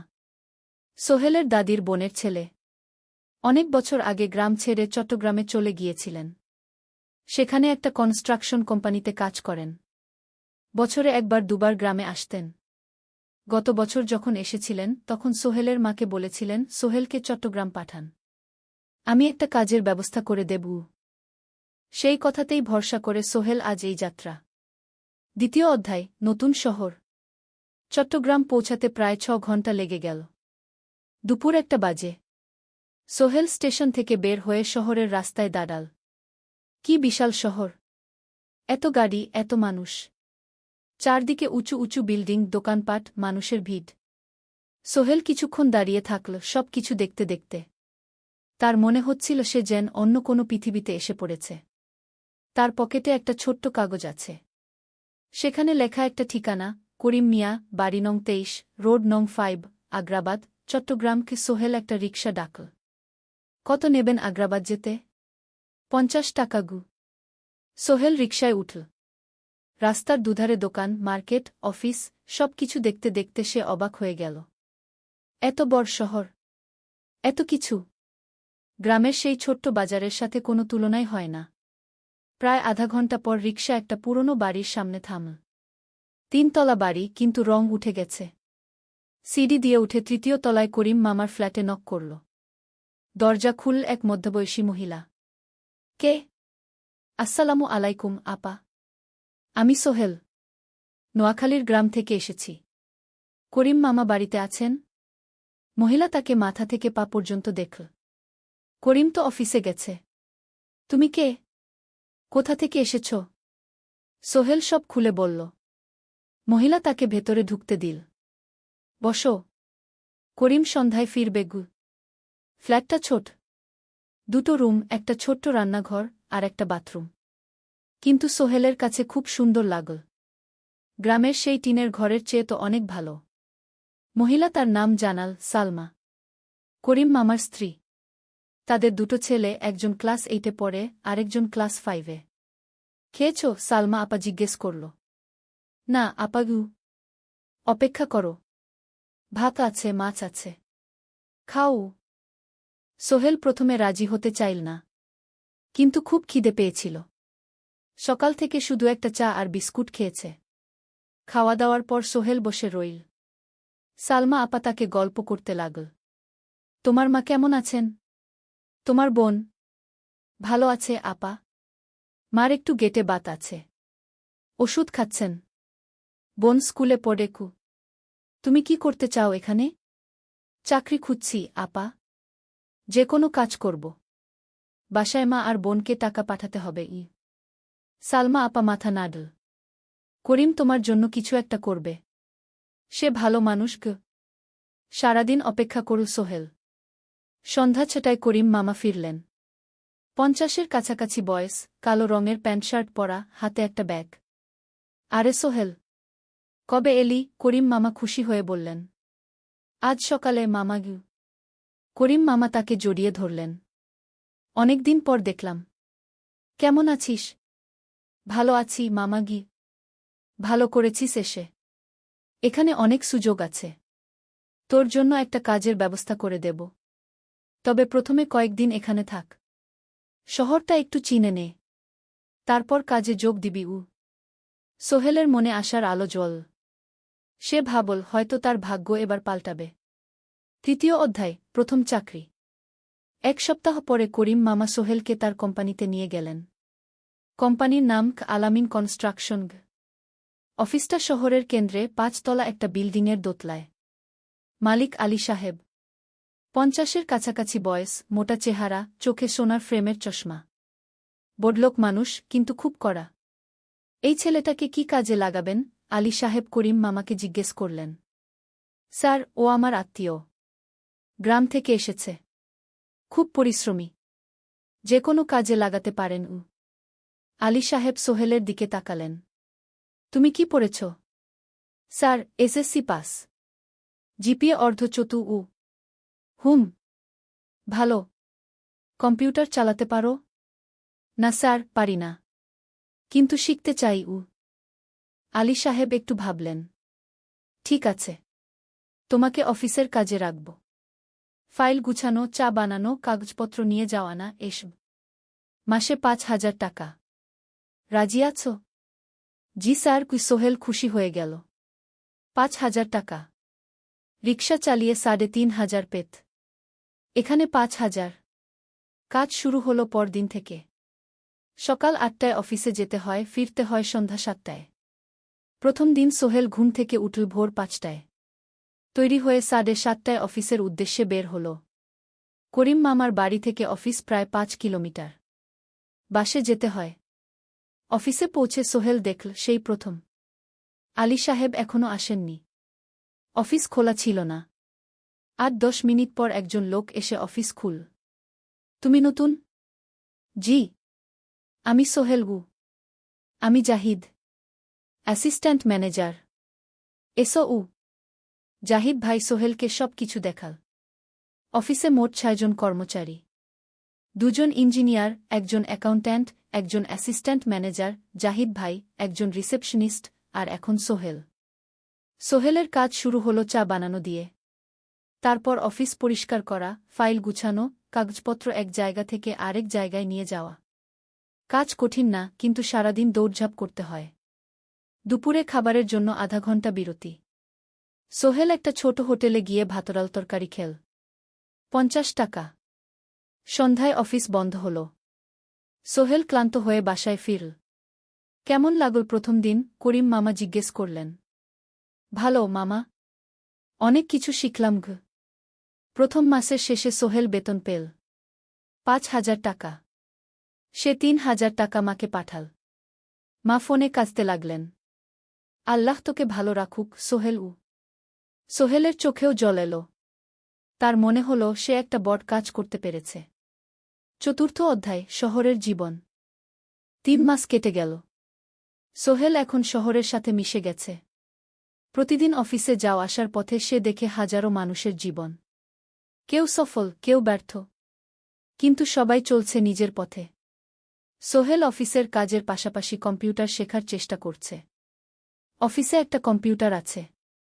যখন কেউ ব্যবহার করে না, তখন সোহেল একটু একটু শিখার চেষ্টা করে। জাহিদ ভাই তাকে সাহায্য করেন। সোহেল, তুমি যদি কম্পিউটার ভালোভাবে শিখতে পারো, তাহলে তোমার ভবিষ্যৎ উজ্জ্বল। জাহিদ ভাই একদিন বললেন। কিভাবে শিখব ভাই? ট্রেনিং সেন্টারে যাও। সন্ধ্যায় ক্লাস আছে। মাসে ২,০০০ টাকা লাগবে গি। সোহেল ভাবল। ২,০০০ টাকা অনেক। কিন্তু এটা বিনিয়োগ। ভবিষ্যতের জন্য। সে একটা ট্রেনিং সেন্টারে ভর্তি হল। সপ্তাহে ৩ দিন, সন্ধ্যা ৭:৩০ থেকে রাত ৯টা পর্যন্ত ক্লাস। কম্পিউটারের basic, MS Word, Excel, PowerPoint, internet ব্যবহার। একদিন অফিস থেকে ফেরার সময় সোহেল একটা দোকানে চা খেতে গেল। দোকানের পাশেই একটা ছোট্ট মুদি দোকান। সেখানে একটা মেয়ে বসে আছে। বয়স হবে ২০-এর কাছাকাছি। সাদাসিধে চেহারা, সাদা শাড়ি পরা, কিন্তু চোখে এক ধরনের দৃঢ়তা। ভাইজা, এক প্যাকেট বিস্কুট দেন কি? সোহেল বলল। মেয়েটা বিস্কুট দিল। ২০ টাকা। সোহেল টাকা দিয়ে যাচ্ছিল, হঠাৎ মেয়েটা বলল, আপনি নতুন এসেছেন এই এলাকায়, তাই না? হ্যাঁ। ৩ মাস হল। কিভাবে বুঝলেন? আপনার চেহারা দেখেই বোঝা যায়। এখনও গ্রামের ছোঁয়া আছে। আর আপনি প্রতিদিন এই পথ দিয়ে যান। দেখেছি কি? মেয়েটা হাসল। সোহেলও হেসে ফেল। আপনি খুব পর্যবেক্ষক মনে হচ্ছে গি। জীবনে অনেক কিছু দেখেছি। তাই মানুষকে চিনতে শিখেছি গি। আপনার নাম? মিনা। এই দোকান আমার বাবার। উনি অসুস্থ, তাই আমি দেখছি গু। সেদিন থেকে সোহেল প্রায়ই সেই দোকানে যেতে শুরু করল। মিনার সাথে গল্প করত। ধীরে ধীরে তাদের মধ্যে একটা বন্ধুত্ব তৈরি হল। মিনাও তার জীবনের গল্প বলল। মিনার মা মারা গেছেন যখন সে মাত্র 7 বছরের। বাবা আব্দুল হামিদ একা হাতে মিনাকে বড় করেছেন। মুদি দোকান দিয়ে সংসার চালান। মিনা কলেজে পড়ে, অনার্স সেকেন্ড ইয়ার। সকালে কলেজে যায়, দুপুরে ফিরে এসে দোকান সামলায়। বাবার হার্টের সমস্যা আছে, তাই ভারী কাজ করতে পারেন না। তোমার স্বপ্ন কি? একদিন সোহেল জিজ্ঞেস করল। গ্র্যাজুয়েশন শেষ করে একটা ভালো চাকরি করব। তারপর বাবাকে ভালো চিকিৎসা করাব। তুমি? আমিও চাকরি করে পরিবারকে ভালোভাবে দেখভাল করতে চাই। মা আর বোনকে নিয়ে শহরে আনব একদিন গু। দুজনেই নিজেদের স্বপ্নের কথা বলতে গিয়ে বুঝল তাদের স্বপ্ন অনেকটা একই রকম। ৫ম অধ্যায়, বিপদ। ৬ মাস কেটে গেল। সোহেল এখন আলী সাহেবের খুব প্রিয় কর্মচারী। সে শুধু চা বিস্কুট দেওয়ার কাজই করে না, এখন কম্পিউটারেও কিছু কাজ শিখেছে। ছোটখাটো টাইপিং, ডেটা এন্ট্রি এসব করতে পারে। আলী সাহেব খুশি হয়ে তার বেতন বাড়িয়ে ৮,০০০ টাকা করে দিয়েছেন। একদিন রাতে সোহেল অফিস থেকে ফিরছিল। সেদিন একটু দেরি হয়ে গেছে। রাত প্রায় ৯টা। সাধারণত সোহেল সন্ধ্যা ৭:৩০টায় ফিরে। কিন্তু সেদিন অফিসে একটা জরুরি কাজ ছিল। বাস থেকে নেমে সোহেল বাড়ির দিকে হাঁটছিল। হঠাৎ একটা অন্ধকার গলিতে ৩ জন লোক তাকে ঘিরে ধরল। তাদের চেহারা দেখেই বোঝা যাচ্ছিল ভালো উদ্দেশ্য নিয়ে আসেনি। টাকা দে, তাড়াতাড়ি, একজন বলল। তার হাতে একটা ছুরি। সোহেল ভয় পেয়ে গেল। ভাই, আমার কাছে খুব কম টাকা আছে গি। যা আছে দে, তাড়াতাড়ি করো। সোহেল কাঁপতে কাঁপতে তার পকেট থেকে ৫ টাকা বের করে দিল। এই টাকা দিয়ে সে বাজার করবে ভেবেছিল। কিন্তু ছিনতাইকারীরা সন্তুষ্ট হল না। শুধু ৫ টাকা? তোর ব্যাগে কি আছে? তারা সোহেলের ব্যাগ কেড়ে নিল। ব্যাগে ছিল তার মোবাইল, কম্পিউটার ট্রেনিং সেন্টারের সার্টিফিকেট আর কিছু গুরুত্বপূর্ণ কাগজপত্র। না ভাই, ব্যাগটা ফেরত দেন। ওতে আমার জরুরি জিনিস আছে। মোবাইল নিয়ে নেন, কিন্তু ব্যাগটা দেন গু। কিন্তু ওরা শুনল না। একজন সোহেলকে জোরে ধাক্কা দিল। সোহেল পড়ে গেল। মাথা রাস্তার কংক্রিটে ধাক্কা লেগে গেল। রক্ত বের হল। ৩ জন দৌড়ে পালিয়ে গেল। কিছুক্ষণ সোহেল অজ্ঞান হয়ে পড়ে রইল। তারপর ধীরে ধীরে জ্ঞান ফিরল। মাথায় প্রচণ্ড ব্যথা। সে উঠে দাঁড়ানোর চেষ্টা করল, কিন্তু মাথা ঘুরছিল। কোনোমতে একটা দেয়াল ধরে দাঁড়াল। একজন পথচারী তাকে দেখে থামল। কি হয়েছে ভাই? ছিনতাই হয়েছে গি? এসো, আমি তোমাকে হাসপাতালে নিয়ে যাই। কিন্তু সোহেল রাজি হল না। না, ঠিক আছি, বাড়ি যেতে পারব। সে কোনোমতে করিম মামার বাড়িতে পৌঁছাল। দরজা খুলেই সালমা আপা চিৎকার করে উঠলেন। ও আল্লাহ! কি হয়েছে? করিম মামা দৌড়ে এলেন। সোহেলকে ভেতরে নিয়ে গেলেন। তার মাথায় জল ঢেলে রক্ত পরিষ্কার করলেন। ক্ষতটা বেশ গভীর। হাসপাতালে যেতে হবে কি? করিম মামা বললেন। তারা একটা অটোরিকশা নিয়ে নিকটস্থ হাসপাতালে গেলেন। ডাক্তার সোহেলের মাথায় ৩টা সেলাই দিলেন। বলল, ১ সপ্তাহ বিশ্রাম নিতে হবে। কোনো ভারী কাজ করা যাবে না। হাসপাতাল থেকে ফিরে সোহেল শুয়ে রইল। তার মনে হচ্ছিল সবকিছু শেষ হয়ে গেছে। মোবাইল চলে গেছে, গুরুত্বপূর্ণ কাগজপত্র চলে গেছে। এখন ১ সপ্তাহ অফিস করতে পারবে না। পরদিন সকালে করিম মামা আলী সাহেবকে ফোন করে সব জানালেন। আলী সাহেব বললেন, ঠিক আছে, সোহেল ভালো হয়ে এলে আসবে, চিন্তার কিছু নেই গি। মিনা যখন এই খবর শুনল, সে সন্ধ্যায় সোহেলকে দেখতে এল করিম মামার বাড়িতে। সাথে এনেছিল কিছু ফল। কি হয়েছিল? মিনা চিন্তিত গলায় জিজ্ঞেস করল। সোহেল সব বলল। মিনা রেগে গেল। এই শহরে এখন অনেক অপরাধ বেড়ে গেছে। পুলিশ কিছু করে না। তুমি পুলিশে রিপোর্ট করেছ? না, লাভ নেই। তবুও করা উচিত। তোমার মোবাইলটা হয়তো খুঁজে পাওয়া যাবে গি। করিম মামা সোহেলকে নিয়ে পুলিশ স্টেশনে গেলেন। জেনারেল ডায়েরি করলেন। কিন্তু পুলিশ খুব একটা আশা দিল না। দেখি কিছু করা যায় কিনা গু। সোহেল বুঝল মোবাইল আর ফিরবে না। সেই এক সপ্তাহ সোহেলের জীবনের সবচেয়ে কঠিন সময় ছিল। সে শুধু শারীরিকভাবেই ক্ষতিগ্রস্ত হয়নি, মানসিকভাবেও ভেঙে পড়েছিল। প্রতিরাতে দুঃস্বপ্ন দেখত। সেই 3জন ছিনতাইকারীর মুখ ভুলতে পারছিল না। মিনা প্রায় প্রতিদিন আসত। তাকে সাহস দিত। তুমি হাল ছেড়ো না, সোহেল। জীবনে এরকম খারাপ সময় আসে। কিন্তু এটা কাটিয়ে ওঠাই হলো আসল বীরত্ব। সোহেলের মা গ্রাম থেকে ফোন করতেন। করিম মামার মোবাইল থেকে। তুই ভালো আছিস তো? সোহেল মাকে সব সত্যি বলেনি। শুধু বলেছে, হ্যাঁ মা, ভালো আছি। একটু জ্বর হয়েছিল। এখন ভালো। এক সপ্তাহ পর সোহেল আবার অফিসে গেল। আলী সাহেব তাকে দেখে খুশি হলেন। কেমন আছো? ভালো আছি স্যার। ঠিক আছে। তবে প্রথম কয়েকদিন হালকা কাজ করবে। সোহেল আবার কাজে মন দিল। কিন্তু একটা জিনিস তাকে খুব কষ্ট দিচ্ছিল, তার মোবাইল নেই। মায়ের সাথে কথা বলতে পারছে না নিয়মিত। করিম মামার মোবাইল চাইতে সংকোচ লাগে। একদিন জাহিদ ভাই তাকে ডাকলেন। সোহেল, আমার একটা পুরনো মোবাইল আছে। তুমি ব্যবহার করো? না ভাই, আমি নাও। আমার কাজে লাগছে না। তুমি রাখো। সোহেল কৃতজ্ঞতায় প্রায় কেঁদে ফেল। ধন্যবাদ ভাই। মোবাইল পেয়ে সোহেল প্রথমেই মাকে ফোন করল। মা খুব খুশি হলেন। এতদিন ফোন করিসনি কেন? মা, মোবাইলটা নষ্ট হয়ে গিয়েছিল। নতুন নিয়েছি। মায়ের গলায় স্বস্তি ফুটে উঠল। ষষ্ঠ অধ্যায়, নতুন সুযোগ। আরও 3 মাস কেটে গেল। সোহেল পুরোপুরি সুস্থ হয়ে গেছে। তার জীবন আবার স্বাভাবিক হয়ে এসেছে।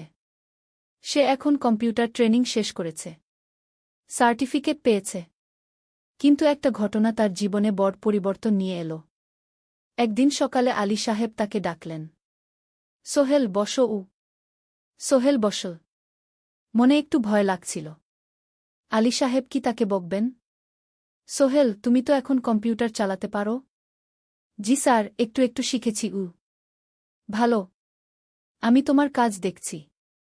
তুমি খুব পরিশ্রমী। আর সৎ। আমাদের কোম্পানিতে এরকম মানুষের দরকার। সোহেল কিছু বুঝতে পারছিল না। আমি তোমাকে একটা সুযোগ দিতে চাই। আমাদের কোম্পানি একটা ট্রেনিং প্রোগ্রাম চালু করছে নতুন কর্মচারীদের জন্য। 6 মাসের কোর্স। কম্পিউটার অ্যাকাউন্টিং, ভবন নির্মাণের হিসাব নিকাশ, প্রজেক্ট ম্যানেজমেন্ট সব শিখবে। কোম্পানি সব খরচ দেবে। ট্রেনিংয়ের সময় তোমার বেতনও চলবে। রাজি আছো? সোহেল বিশ্বাস করতে পারছিল না। স্যার, সত্যি?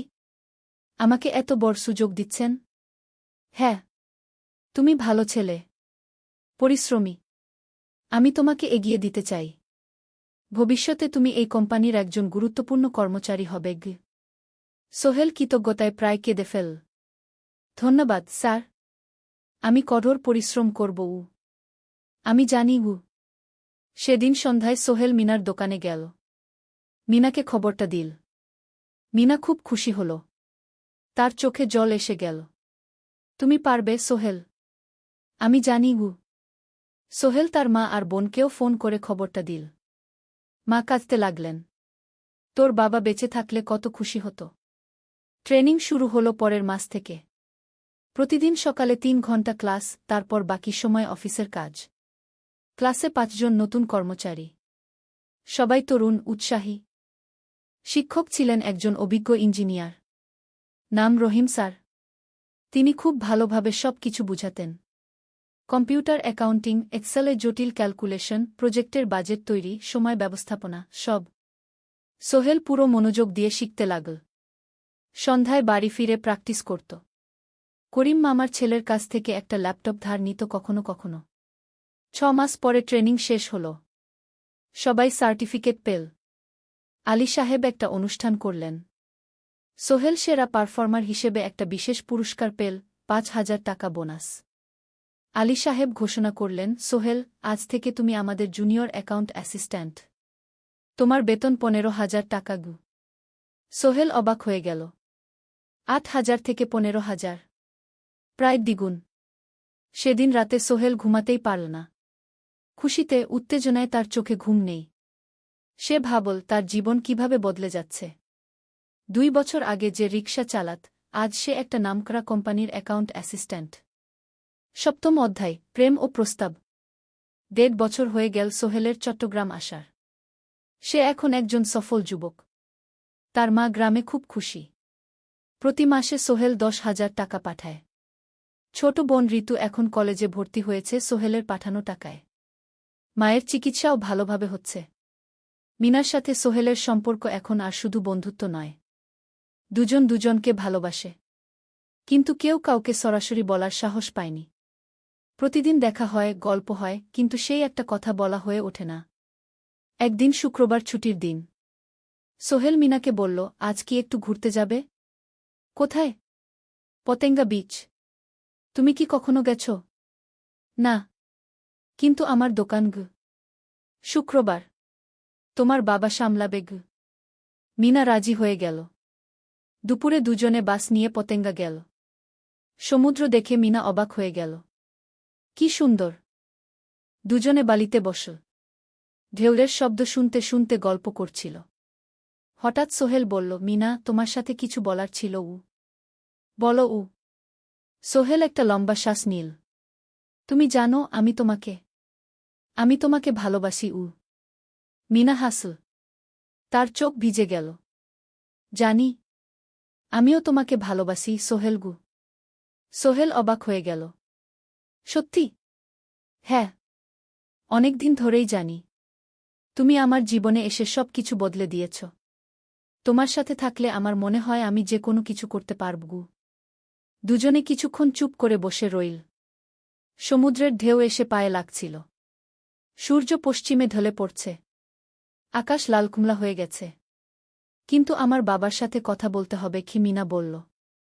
আমি তৈরি। যখন বলবে তখন বলব। পরের সপ্তাহে সোহেল মিনার বাবার সাথে কথা বলল। আব্দুল হামিদ সাহেব প্রথমে একটু দ্বিধা করলেন। তুমি কোনো পরিবারের ছেলে? তোমার বাবা কি করতেন? সোহেল সব সত্যি বলল। তার বাবা ছিলেন স্কুল শিক্ষক। মারা গেছেন 10 বছর আগে। মা গ্রামে থাকেন। ছোট বোন কলেজে পড়ে। তুমি নিজে কি করো? আমি আলামিন কনস্ট্রাকশন কোম্পানিতে জুনিয়র অ্যাকাউন্ট অ্যাসিস্ট্যান্ট। মাসে 15,000 টাকা বেতন। আব্দুল হামিদ সাহেব ভাবলেন। তারপর বললেন, দেখো মিনা আমার একমাত্র সন্তান। তার মা নেই। আমি একা তাকে বড় করেছি। আমি চাই মিনা একজন ভালো ছেলের সাথে বিয়ে হোক। তুমি দেখতে ভালো ছেলে মনে হচ্ছে। কিন্তু আমাকে তোমার মায়ের সাথে দেখা করতে হবে। তোমার পরিবারকে জানতে হবে। জি আঙ্কেল। আমি ব্যবস্থা করছি। সোহেল খুশিতে আটখানা। সে সেদিন রাতেই তার মাকে ফোন করল। মাকে সব বলল। মা প্রথমে অবাক হলেন। তারপর খুশি হলেন। মিনা মেয়েটা কেমন? খুব ভালো মা। তুমি দেখলে পছন্দ করবে। ঠিক আছে। আমি আর ঋতু আসছি চট্টগ্রাম। 2 সপ্তাহ পর সোহেলের মা আর বোন চট্টগ্রাম এল। সোহেল তাদের নিয়ে মিনার বাড়িতে গেল। 2 পরিবার একসাথে বসল। মিনার বাবা সোহেলের মাকে দেখে খুশি হলেন। সোহেলের মা সহজ সরল ভদ্রমহিলা। আপনার ছেলে খুব ভালো। মিনা তাকে পছন্দ করে। আমিও রাজি। আব্দুল হামিদ সাহেব বললেন। আমার সোহেল সৎ ছেলে। মিনাকে খুব ভালোবাসে। আমি জানি ও মিনাকে সুখে রাখবে। কি? সোহেলের মা বললেন। বিয়ের তারিখ ঠিক হল 3 মাস পর। এই 3 মাসে সোহেল যথেষ্ট টাকা জমাবে। বিয়ে হবে সাদামাটা কিন্তু সুন্দর। 8ম অধ্যায়, নতুন পথ। 3 মাস কেটে গেল দ্রুত। সোহেল প্রতিদিন কঠোর পরিশ্রম করছিল।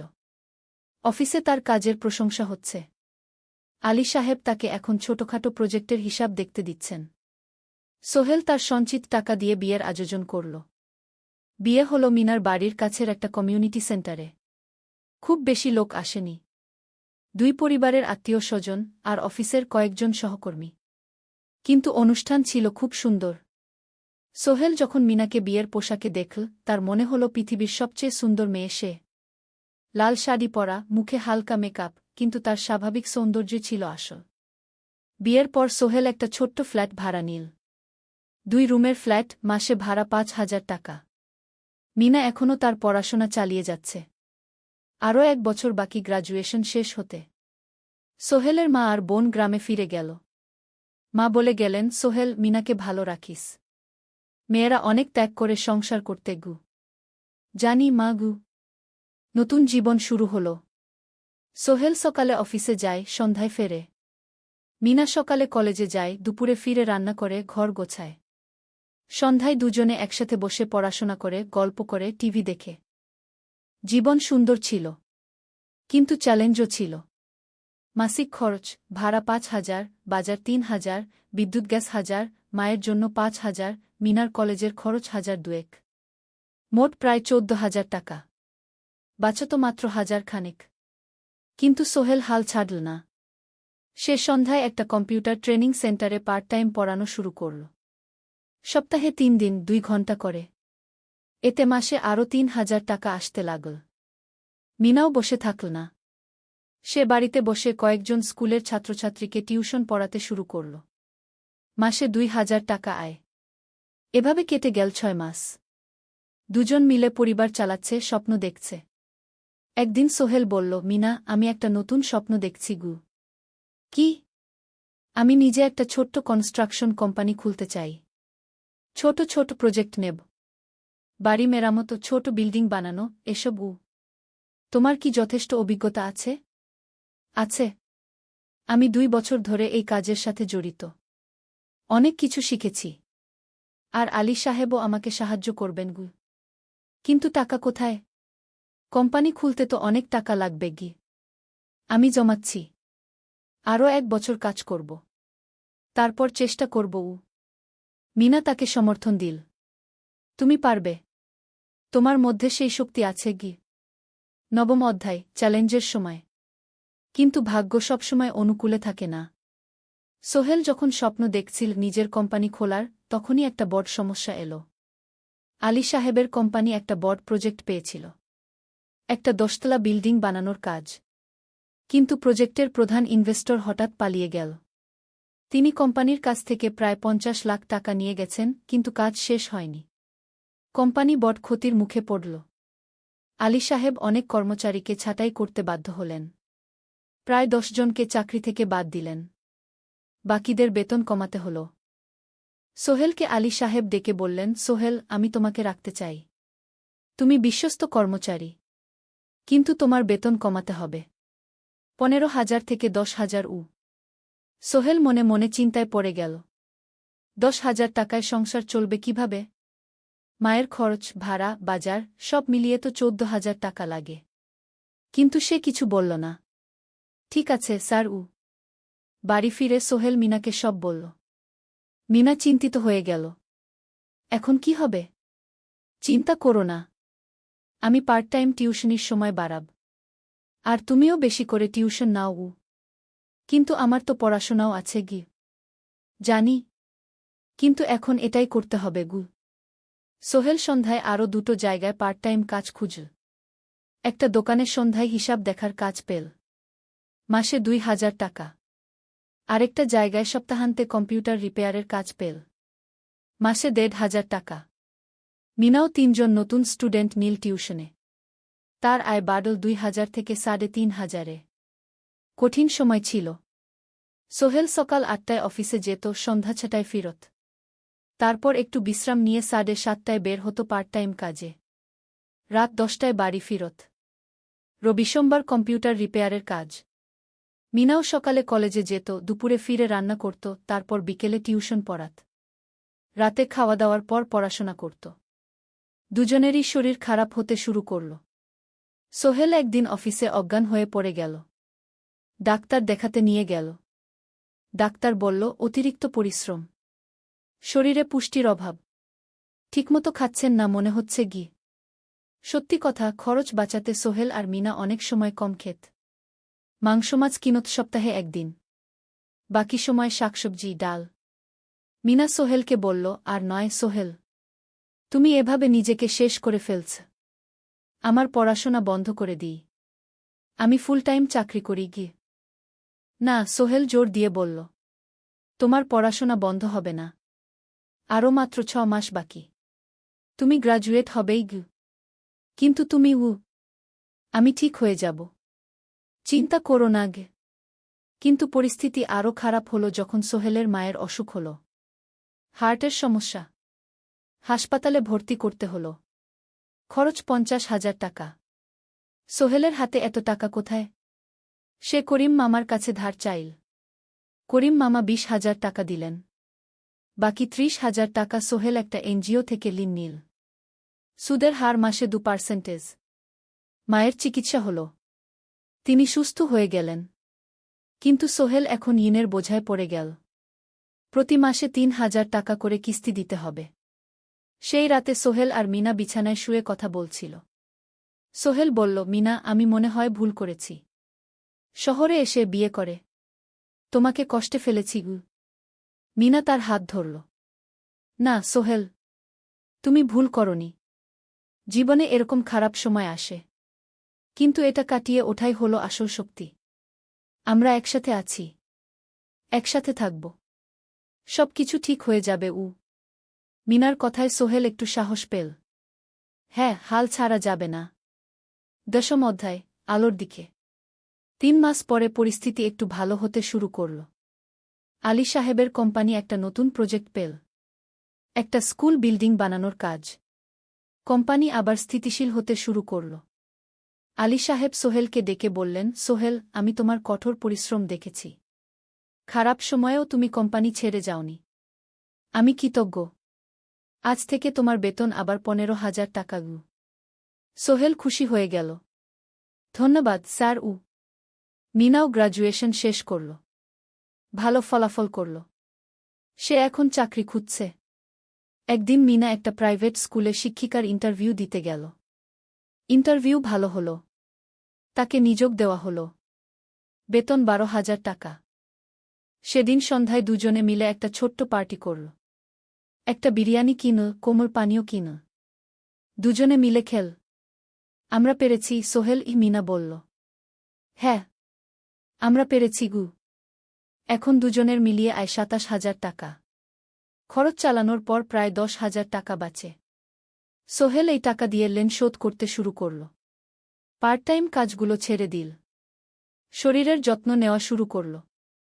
আরও 6 মাস পরে সোহেলের কাছে একটা বড় সুযোগ এলো। আলী সাহেব একদিন তাকে ডাকলেন। সোহেল, তুমি কি নিজের ব্যবসা করতে চাও? স্যার, আমি তোমাকে একটা ছোট্ট প্রজেক্ট দিতে চাই। একটা 3 তলা বিল্ডিংয়ের কনস্ট্রাকশন।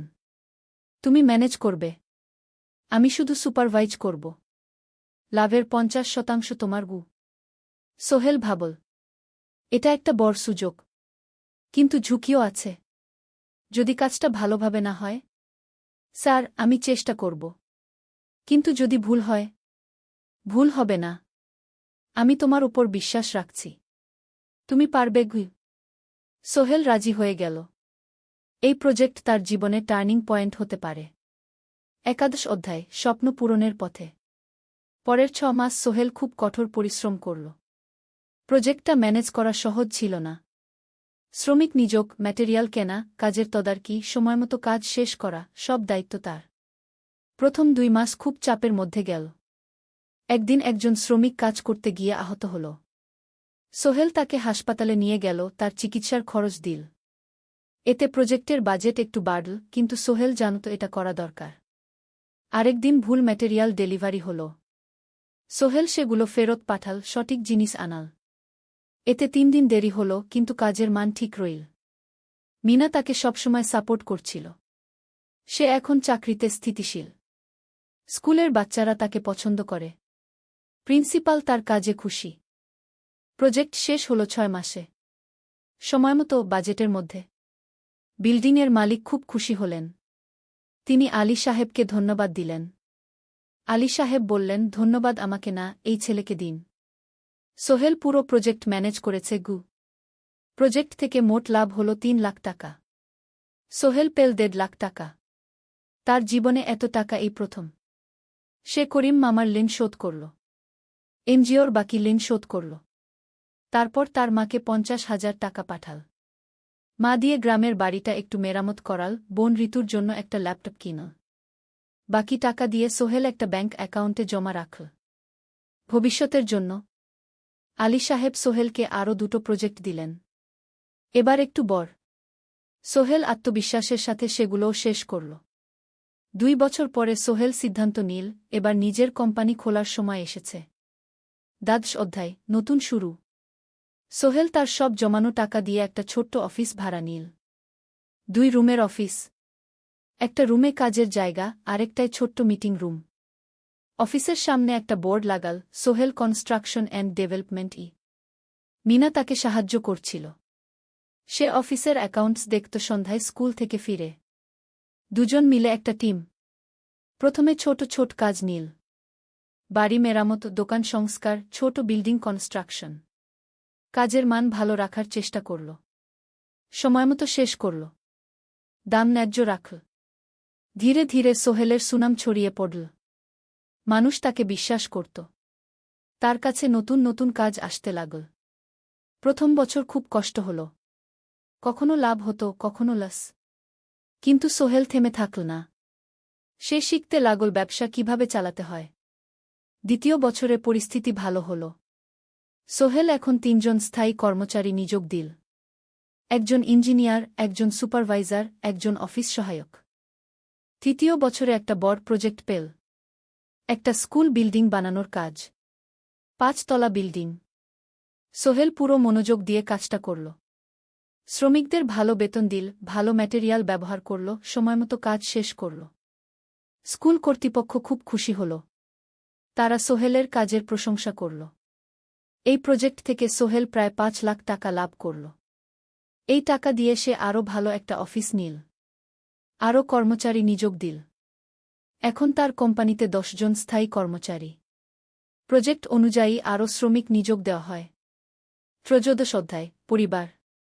এদিকে সোহেল আর মিনার সংসারেও খুশির খবর এল। মিনা গর্ভবতী। 9 মাস পর তাদের একটা মেয়ে হল। নাম রাখল সারা। সারা যখন জন্মাল, সোহেলের মা আর বোন চট্টগ্রামে এল। মা 1 মাস থেকে গেলেন। মিনাকে সাহায্য করলেন। সোহেল এখন একটা বড় ফ্ল্যাট ভাড়া নিয়েছে। 3 রুমের ফ্ল্যাট। একটা রুমে সোহেল, মিনা, একটায় সারা, আরেকটায় অতিথি রুম। মায়ের জন্য সোহেল সিদ্ধান্ত নিল তাকে চট্টগ্রামে নিয়ে আসবে।